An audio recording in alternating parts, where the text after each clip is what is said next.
नमस्कार। माननीय अध्यक्ष महोदय जी, आज आपने मुझे इस सभा में बोलने का मौका दिया, इसके लिए मैं आपकी बहुत बहुत आभारी हूँ। सबसे पहले जो सुरक्षाकर्मी, जो जवान अफसर 13 दिसंबर को संसद की सुरक्षा के लिए शहीद हुए, उनके प्रति मैं श्रद्धांजलि व्यक्त करना चाहती हूँ। महोदय, हजारों साल पुरानी हमारी देश की, धर्म की एक पुरानी परंपरा रही है। ये परंपरा संवाद, चर्चा की रही है। एक गौरवशाली परंपरा है जो दर्शन ग्रंथों में, वेदों में, उपनिषदों में दिखती है। वाद विवाद और संवाद की हमारी पुरानी संस्कृति है। अलग अलग धर्मों में भी, इस्लाम में, सूफियों में, बौद्ध धर्म में, जैन धर्म में, सिख धर्म में भी ये वाद संवाद, ये चर्चा बहस, इसकी संस्कृति रही है। इसी परंपरा से उभरा हमारा स्वतंत्रता संग्राम। हमारा स्वतंत्रता संग्राम विश्व में एक अनोखा संग्राम था, एक अनोखी लड़ाई थी जो अहिंसा और सत्य पर आधारित थी।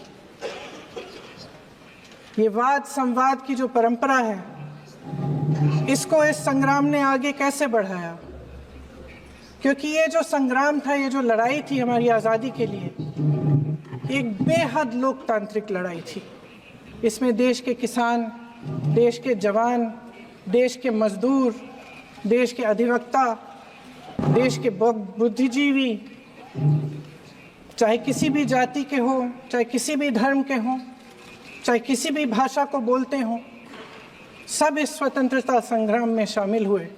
सब ने हमारे देश की आज़ादी की लड़ाई लड़ी।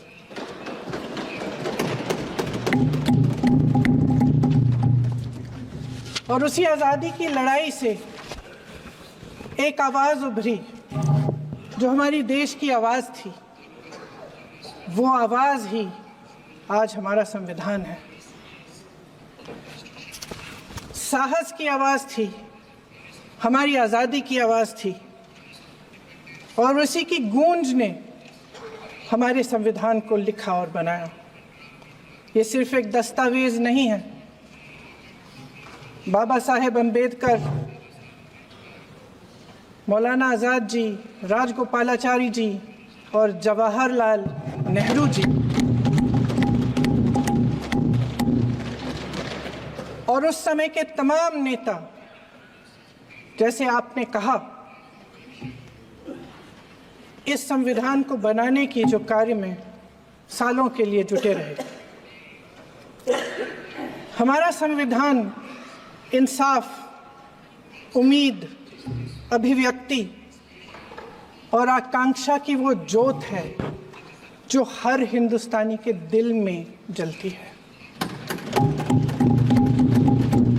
अध्यक्ष महोदय, इस ज्योत ने हर एक भारतीय को ये पहचानने की शक्ति दी कि उसे न्याय मिलने का अधिकार है, कि उसमें अपने अधिकारों के लिए आवाज़ उठाने की क्षमता है, कि जब वो आवाज़ उठाएगा तो सत्ता को उसके सामने झुकना पड़ेगा। इस संविधान ने हर एक देशवासी को ये अधिकार दिया कि वो सरकार बना भी सकता है और सरकार बदल भी सकता है। ये ज्योत जो हर हिंदुस्तानी के दिल में जलती है, उसने हर हिंदुस्तानी को ये विश्वास दिया कि देश की संपत्ति में, देश की दौलत में, संसाधनों में उसका भी हिस्सा है, कि उसे एक सुरक्षित भविष्य की उम्मीद का अधिकार है, कि देश बनाने में भी उसकी भागीदारी है। उम्मीद और आशा की ये ज्योत मैंने देश के कोने कोने में खुद देखी है। उन्नाव में मैं एक रेप पीड़िता के घर गई। उसे जलाकर मार डाला था। वो शायद 20-21 साल की होगी। हम सब के बच्चे हैं। हम सोच सकते हैं कि अगर हमारी बेटी के साथ बार बार बलात्कार हुआ और फिर जब वो अपनी लड़ाई लड़ने के लिए गई तो उसको जलाकर मार डाला गया होता तो हम पर क्या बीतती। मैं उस बच्ची के पिता से मिली। उसके खेत जलाए गए थे, उसके भाइयों को पीटा गया था, उसके पिता को बाहर से घर के बाहर घसीट कर मारा गया था। उस पिता ने मुझे बताया कि बेटी, मुझे न्याय चाहिए। मेरी बेटी अपने एफआईआर को दर्ज करने के लिए जब जिले में गई तो उसको मना किया गया। अगले जिले में जाना पड़ा उसे। वो रोज सुबह 6 बजे उठकर तैयार होकर अकेली अपने मुकदमे को लड़ने के लिए अगले जिले में ट्रेन से जाती थी। उसके पिता ने मुझे कहा कि मैंने उससे कहा, बेटी अकेले मत जाओ, छोड़ दो ये लड़ाई। लेकिन उसकी बेटी ने उसको जवाब दिया कि नहीं पिताजी, मैं अकेली जाऊंगी, मैं लड़ूंगी, ये मेरी लड़ाई है, मैं इसको लड़ूंगी। ये लड़ने की क्षमता, ये हिम्मत उस लड़की को और करोड़ों भारत की नारियों को हमारे संविधान ने दी। आगरा में मैं अरुण वाल्मीकि के घर गई। अरुण वाल्मीकि पुलिस स्टेशन में काम करता था, सफाई का काम करता था। आप सोच सकते हैं हमारी तरह उसका भी परिवार था। नई नई शादी हुई थी, 2-3 महीनों का बच्चा था। पुलिस स्टेशन में चोरी हो गई। चोरी का इल्जाम उस पर लगाया गया। उसके पूरे परिवार को उठाकर पुलिस स्टेशन में ले गए। आप हंस रहे हैं, लेकिन ये गंभीर बात है। गंभीर बात। शर्म करो, शर्म। अरुण वाल्मीकि को पीट पीट के मार डाला। उसकी बीवी को पीटा, उसके पिता के नाखून निकाले, उसके पूरे परिवार को पीटा गया। जब मैं उस जवान महिला से मिलने गई जो अभी अभी विधवा हुई थी, तो उसने मुझे कहा कि दीदी, हमें सिर्फ एक चीज चाहिए, हमें न्याय चाहिए और हम इस न्याय के लिए लड़ते रहेंगे, चाहे कुछ भी हो जाए। ये हिम्मत उस महिला को हमारे संविधान ने दी।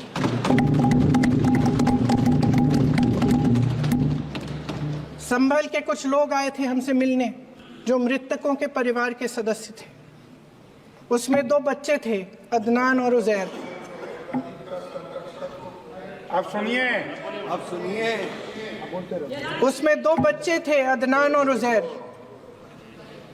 एक बच्चा मेरे बच्चे की उम्र का है, दूसरा उससे छोटा 17 साल का है। दर्जी के बेटे थे। दर्जी का एक ही सपना था कि वो अपने बेटों को पढ़ाएगा, लिखाएगा। एक बेटा डॉक्टर बनेगा, एक बेटा भी सफल होगा दूसरा बेटा भी अपने जीवन में सफल होगा। उनके पिताजी हर रोज उनको स्कूल छोड़ते थे। उस दिन भी स्कूल छोड़ने के बाद अपनी दुकान में चले गए। उन्हें पता नहीं था कि विवाद हो रहा है। उन्होंने भीड़ देखी, घर आने की कोशिश की तो पुलिस ने गोली से मार डाला। वो 17 साल का बच्चा अदनान मुझसे कहता है, वो 17 साल का बच्चा अदनान मुझसे कहता है कि मैं बड़ा होकर डॉक्टर बन के दिखाऊंगा, मैं अपने पिता का सपना साकार करूंगा। ये सपना, ये आशा उसके दिल में हमारे संविधान ने डाली। अध्यक्ष महोदय, हमारे देश के करोड़ों देशवासियों के संघर्ष में, अपने अधिकारों की पहचान में, इनकी कठिन से कठिन परिस्थितियों से लड़ने की अपार हिम्मत में और देश से न्याय की अपेक्षा में हमारे संविधान की ज्योत जल रही है। मैंने हमारे संविधान की ज्योत को जलते हुए देखा है और इसके साथ साथ ये भी समझा है कि हमारा संविधान एक सुरक्षा कवच है। एक ऐसा सुरक्षा कवच है जो देशवासियों को सुरक्षित रखता है, न्याय का कवच है, एकता का कवच है और अभिव्यक्ति की आज़ादी का कवच है। दुख की बात यह है कि मेरे सत्ता पक्ष के साथी जो बहुत बड़ी बड़ी बातें करते हैं, इन्होंने इन 10 सालों में ये सुरक्षा कवच, सत्ता पक्ष के मेरे साथियों ने ये सुरक्षा कवच तोड़ने का पूरा प्रयास किया है। संविधान में सामाजिक, आर्थिक और राजनीतिक न्याय का वादा है। ये वादा एक सुरक्षा कवच है जिसको तोड़ने का काम शुरू हो चुका है। लैटरल एंट्री और निजीकरण के जरिए ये सरकार आरक्षण को कमजोर करने का काम कर रही है। अगर लोकसभा में ये नतीजे नहीं आए होते तो ये संविधान बदलने का काम भी शुरू कर लेते। सच्चाई ये है अध्यक्ष महोदय कि आज संविधान बार बार इसलिए कह रहे हैं क्योंकि इस चुनाव में इनको पता चल गया कि इस देश की जनता ही इस संविधान को सुरक्षित रखेगी, कि इस चुनाव में हारते हारते जीतने से इन्हें एहसास हुआ कि ये संविधान बदलने की बात इस देश में नहीं चलेगी। आज जनता की मांग है कि जाति जनगणना हो। सत्ता पक्ष के मेरे साथी ने इसका जिक्र किया। ये जिक्र भी आज इसलिए हो रहा है क्योंकि चुनाव में ये नतीजे आए। ये जाति जनगणना इसलिए जरूरी है ताकि हमें पता चले कि किसकी क्या स्थिति है और नीतियां उस हिसाब से बने। इनकी गंभीरता का प्रमाण ये है कि जब चुनाव में पूरे विपक्ष ने जोरदार आवाज उठाई कि ये जाति जनगणना होनी चाहिए, तो इनका जवाब देखिए।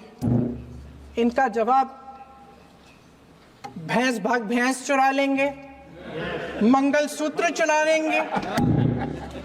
इनका ये जवाब था। ये गंभीरता है इनकी जाति जनगणना पर। महोदय, हमारे संविधान ने आर्थिक न्याय की नींव डाली, किसानों, गरीबों और को जमीन बांटी, भूमि सुधार किया, जिसका नाम लेने से कभी कभी आप झिझकते हैं और कभी कभी उनका नाम धड़ाधड़ इस्तेमाल किया जाता है अपने आप को बचाने के लिए। उन्होंने HAL, BHEL, SAIL, गेल, ONGC, NTPC, railways, IIT, IIM, oil refineries, तमाम PSU बनाए।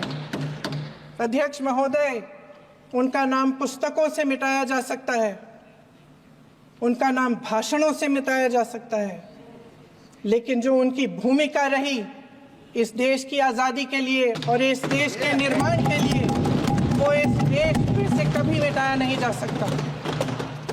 75 सालों में जनता का भरोसा रहा कि नीतियां बनेंगी तो जनता की भलाई के लिए बनेंगी। जल जंगल जमीन का अधिकार मिला आदिवासी भाई बहनों को। इंदिरा जी ने बैंकों का राष्ट्रीयकरण करवाया, खदानों का राष्ट्रीयकरण कराया। कांग्रेस और यूपीए की सरकारों में शिक्षा का, भोजन का अधिकार मिला। 75 सालों में जनता का भरोसा मिला। पहले संसद चलती थी तो जनता की उम्मीद होती थी कि सरकार महंगाई और बेरोजगारी पर चर्चा करेगी, कोई उपाय निकालेगी, कोई रास्ता निकालेगी। लोग मानते थे कि अगर कोई नई आर्थिक नीति बनेगी तो देश की अर्थव्यवस्था को मजबूत बनाने के लिए बनेगी, तो भारतीय बाजार को मजबूत बनाने के लिए बनेगी, उनके भविष्य को मजबूत बनाने के लिए बनेगी। किसान और आदिवासी भाई बहन भरोसा करते थे कि यदि जमीन के कानून में संशोधन होगा तो उन्हीं की भलाई के लिए होगा। आप नारी शक्ति की बात करते हैं। आज चुनाव की वजह से शायद इतनी बातचीत हो रही है नारी शक्ति के बारे में, क्योंकि हमारे संविधान ने महिलाओं को ये अधिकार दिया उनकी शक्ति को परिवर्तित किया वोट में, और आज आपको पहचानना पड़ रहा है कि महिलाओं के बिना, कि नारी शक्ति के बिना ये सरकारें नहीं बन सकती हैं।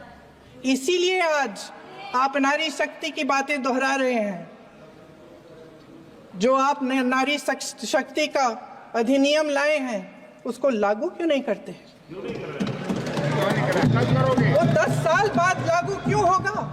क्या आज की नारी 10 साल इंतजार करेगी उसके लागू करने के लिए? क्या बात है, क्या बात है।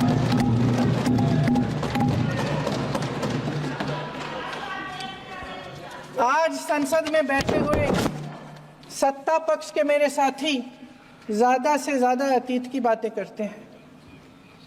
1921 में क्या हुआ, कब हुआ, नेहरू जी ने क्या किया। अरे वर्तमान की बात करिए, देश को बताइए आप क्या कर रहे हैं, आपकी जिम्मेदारी क्या है? कि सारी जिम्मेदारी जवाहरलाल नेहरू की है। अध्यक्ष महोदय जी, ये सरकार आर्थिक न्याय का सुरक्षा कवच तोड़ रही है। आज संसद में बैठी ये सरकार बेरोजगारी और महंगाई से जूझ रही हमारी जनता को क्या राहत दे रही है? कृषि के कानून भी बड़े बड़े उद्योगपतियों के लिए बन रहे हैं। सही एमएसपी को छोड़िए, डीएपी तक नहीं मिल रहा है।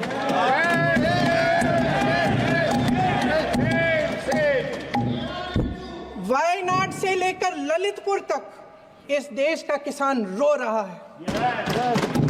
आपदा आती है तो उसको कोई राहत नहीं मिलती। भगवान भरोसे है आज इस देश का किसान, उसको छोड़ दिया गया है। आज हिमाचल में देखिए, जितने भी कानून बने हैं वो सब बड़े बड़े उद्योगपतियों के लिए बन रहे हैं। हिमाचल में जो सेब उगता था उसके जो छोटे छोटे किसान हैं वह रो रहे हैं, क्योंकि एक व्यक्ति के लिए सब कुछ बदला जा रहा है। सुनने की हिम्मत रखो।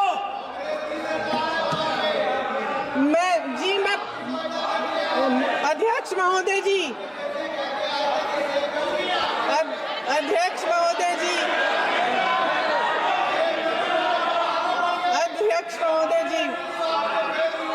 अध्यक्ष महोदय जी, अडानी जी को सारे कोल्ड स्टोरेज प्रदेश की सरकार ने नहीं दिए।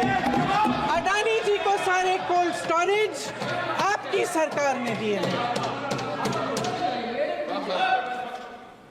देश देख रहा है कि एक व्यक्ति को बचाने के लिए 142 करोड़ देश की जनता को नकारा जा रहा है। सारे बिजनेस, सारे संसाधन, सारी दौलत, सारे मौके एक ही व्यक्ति को सौंपे जा रहे हैं।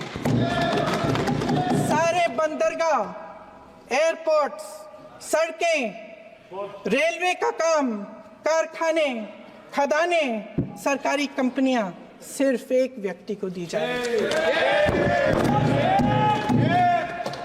जनता के मन में हमेशा ये विश्वास होता था कि अगर कुछ नहीं है तो संविधान हमारी सुरक्षा करेगा, मगर आज आम लोगों के बीच ये धारणा बनती चली जा रही है कि सरकार सिर्फ अडानी जी के मुनाफे के लिए चल रही है। देश में बहुत तेजी से गैर बराबरी बढ़ रही है। जो गरीब है वो और गरीब हो रहा है, जो अमीर है वो और अमीर हो रहा है। इस सरकार ने आर्थिक न्याय की भी सुरक्षा कवच तोड़ दिया है।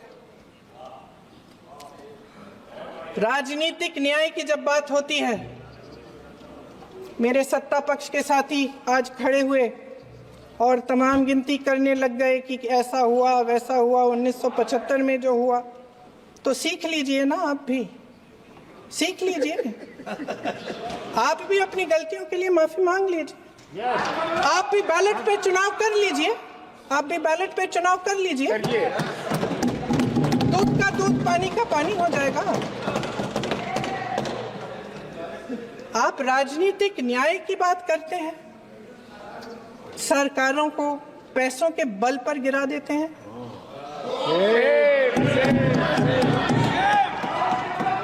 मेरा आग्रह है कि अपन संविधान में सकारात्मक जुड़े।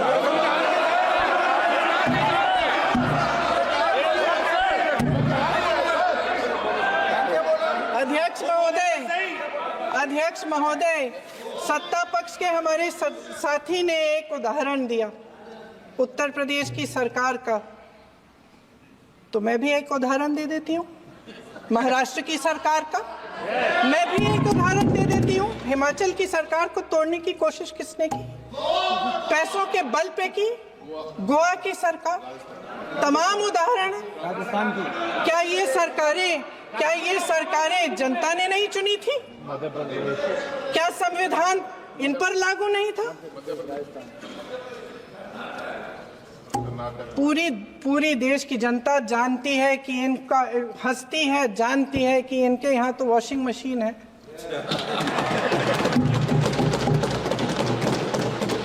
तो यहाँ से वहां जाता है, वो धुल जाता है। इस तरफ दाग, उस तरफ स्वच्छता। और मेरे कई ऐसे साथी हैं जो इस तरफ होते थे उस तरफ चले गए, मुझे दिख भी रहे हैं, वॉशिंग मशीन में शायद धुल गए हैं। अध्यक्ष महोदय, जहां भाईचारा और अपनापन होता था, जहां हमारे संविधान ने एकता का सुरक्षा कवच दिया था, वहां शक और घृणा के बीज बोए जा रहे हैं। एकता का सुरक्षा कवच तोड़ा जा रहा है। प्रधानमंत्री जी यहाँ सदन में संविधान की किताब को यूं माथे से लगाते हैं, लेकिन संभल में, हाथरस में, मणिपुर में जब न्याय की गुहार आती है, उठती है, तो उनके माथे पे शिकन तक नहीं आता।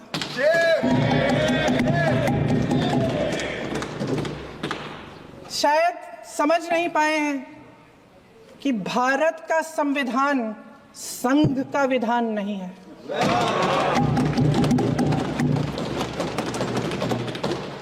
भारत के संविधान ने हमें एकता दी, हमें आपसी प्रेम दिया। उस मोहब्बत की दुकान जिस पर आपको हंसी आती है, उसके साथ करोड़ों देशवासी चले। करोड़ों देशवासियों के दिल में एक दूसरे के लिए प्रेम है, घृणा नहीं है।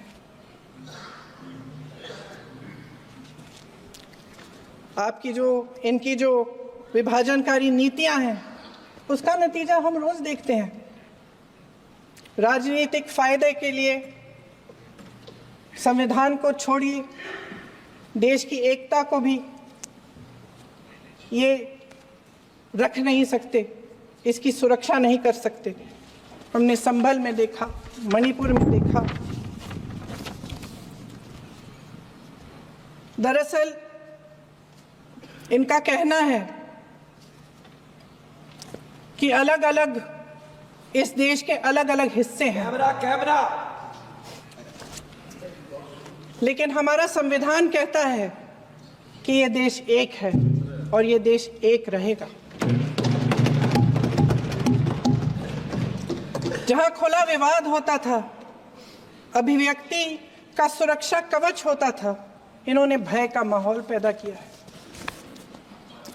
सत्ता पक्ष के मेरे साथी अक्सर 75 सालों की बात करते हैं, लेकिन इन 75 सालों में ये उम्मीद, आशा, ये अभिव्यक्ति की ज्योति कभी थमी नहीं, कभी बुझी नहीं। इस देश की जनता ने खुलकर आलोचना की, निडर होकर धरने किए, प्रदर्शन किए।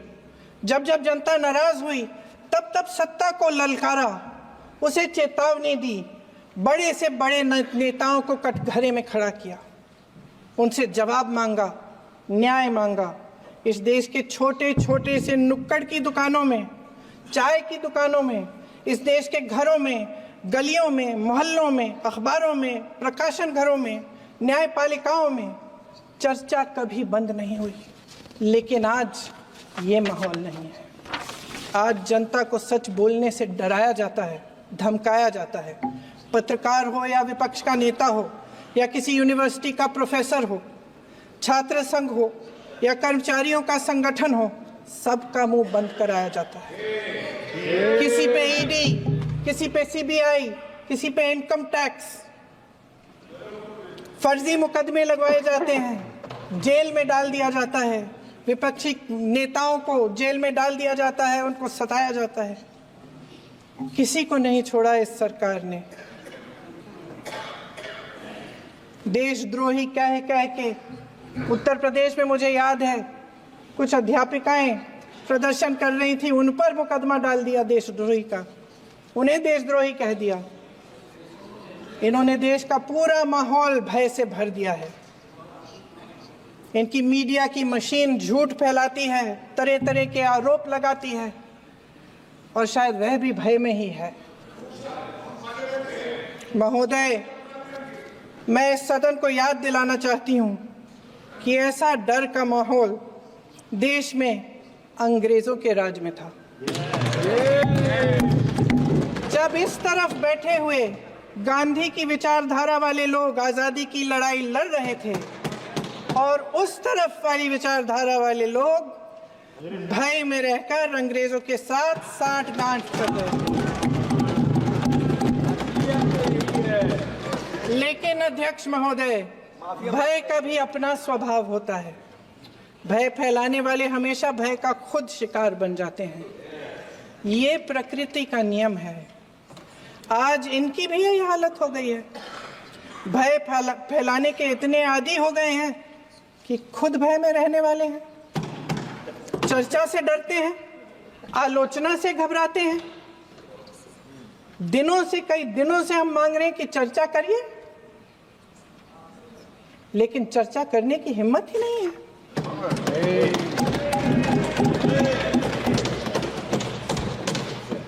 एक कहानी होती थी अध्यक्ष महोदय, शायद बचपन में आपने भी सुनी होगी। राजा भेष बदलकर बाजार में आलोचना सुनने जाता था। ये सुनने जाता था कि प्रजा मेरे बारे में क्या कह रही है, मैं सही रास्ते पे चल रहा हूं कि नहीं।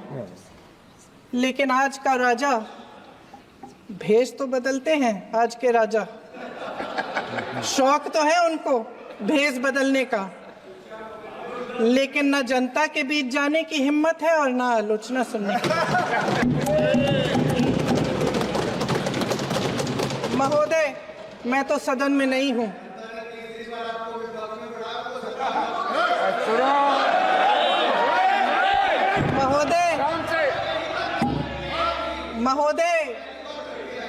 महोदय, जनता में बहुत विवेक है, ये सही है।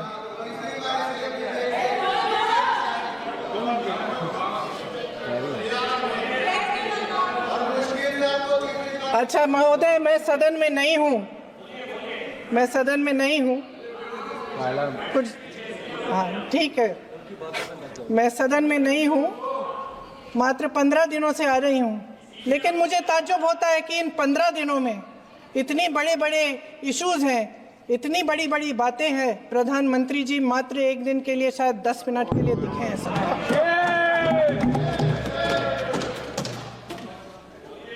बात यह है अध्यक्ष महोदय जी कि ये देश भय से नहीं, साहस और संघर्ष से बना है। इसको बनाने वाले देश के किसान, जवान, देश के करोड़ों मजदूर और गरीब जनता है। संविधान इनको साहस देता है। मेहनती मिडिल क्लास है। और इस देश के जो करोड़ों देशवासी हैं, जो रोजाना भयंकर परिस्थितियों का सामना करते हैं, उनको साहस देता है। वायनाड में जो आपदा आई, उसमें एक छोटा लड़का था 17 साल का। 6 घंटों के लिए उसने अपनी माँ को बचाने की कोशिश की। 6 घंटों के लिए आप सोच सकते हैं कि अगर नदी की धारा बह रही है, नाराज है, आप अपनी माँ को पकड़े हो, 6 घंटों के लिए पकड़े रखते हो कि मेरी माँ बच जाएगी, और अंत में वो माँ भी बह जाती है। उस लड़के का साहस,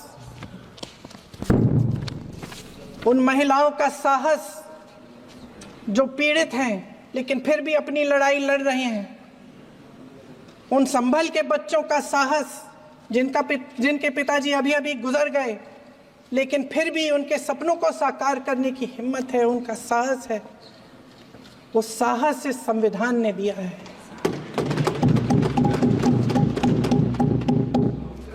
वो आत्मविश्वास इस संविधान ने दिया है। ये देश भय से नहीं चल सकता, ये देश साहस से ही चलेगा। भय की भी सीमा होती है, और जब वो सीमा पार हो जाती है, जब किसी को इतना दबाया जाता है कि उसको लगने लगता है कि अब मेरे पास खोने के लिए कुछ नहीं है, तब उसमें एक ऐसी शक्ति पैदा होती है जिसके सामने कोई कायर खड़ा नहीं हो सकता। ये देश कायरों के हाथों में ज्यादा देर तक कभी नहीं रहा है। ये देश उठेगा, ये देश लड़ेगा, सत्य मांगेगा, सत्यमेव जयते। जय हिंद।